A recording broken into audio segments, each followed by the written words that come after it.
how is your alone time as an autistic?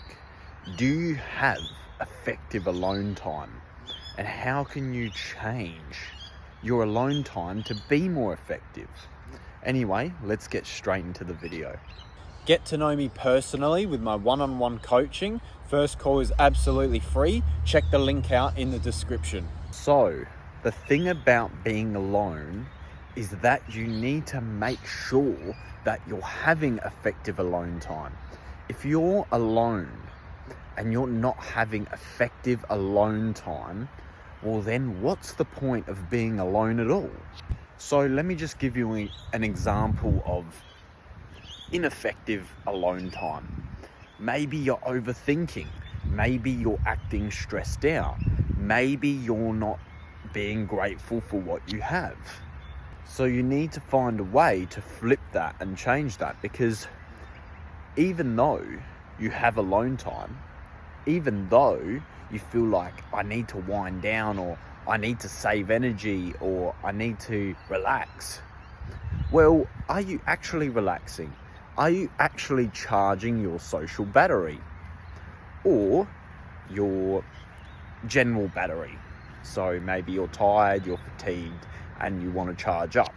This is where I liked what the Red Pill community says about video games, which is, if you're playing video games, well, are you really relaxing?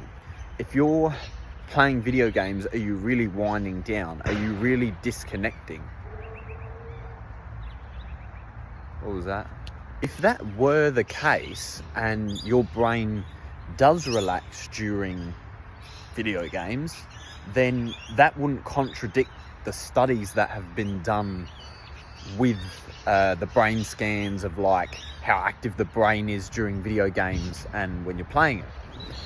So I think with the video game side, it more comes down to the reward that you're getting.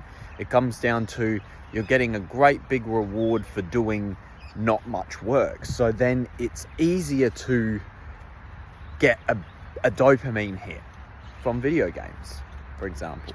And that's where our brains will actually go for the dopamine. It's not actually about relaxing, but it's rather about how can I easily get a hit of dopamine without working as hard?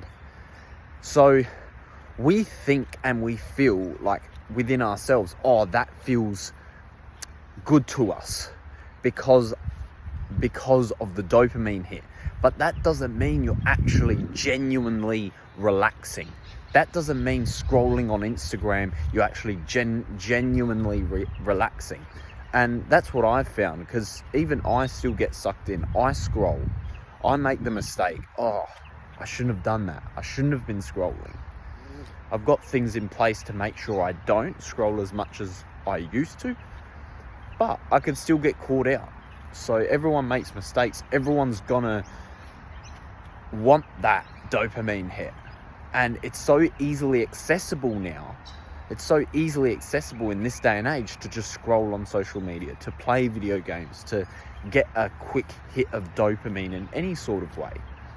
And that's why I got rid of my Snapchat, because I actually found that Snapchat was making me fulfilled with my social engagement, because it was like, oh, okay, I've already socialized, so my brain's already thinking that I've done enough socializing for the day. Where that would be the same with even scrolling on Instagram or Facebook, but because it's a little bit more engaging with Snapchat, it would probably be worse, because you're talking to people directly, so it makes you feel comfortable. It makes you feel like, oh, I've socialized enough today. I've done what I needed to do, instead of actually going out there and maybe talking to someone on the street or talking to someone at work or something like that, So for me, it's really important that I pray daily and really disconnect from the world.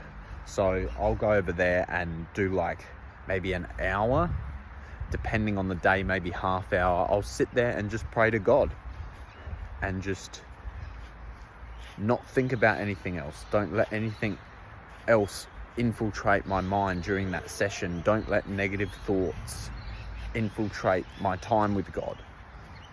So it depends what works for you.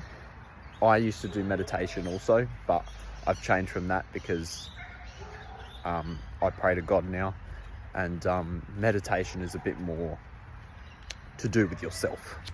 So you just need to find something that you can do that will disconnect you from the world, disconnect you from your phone, disconnect you from the negativity that you have in your mind, or the doubt. That's a big thing, doubt. So what I would say is find a place, find a spot, find a safe area where you can just disconnect. You got to find a place where you know you can relax.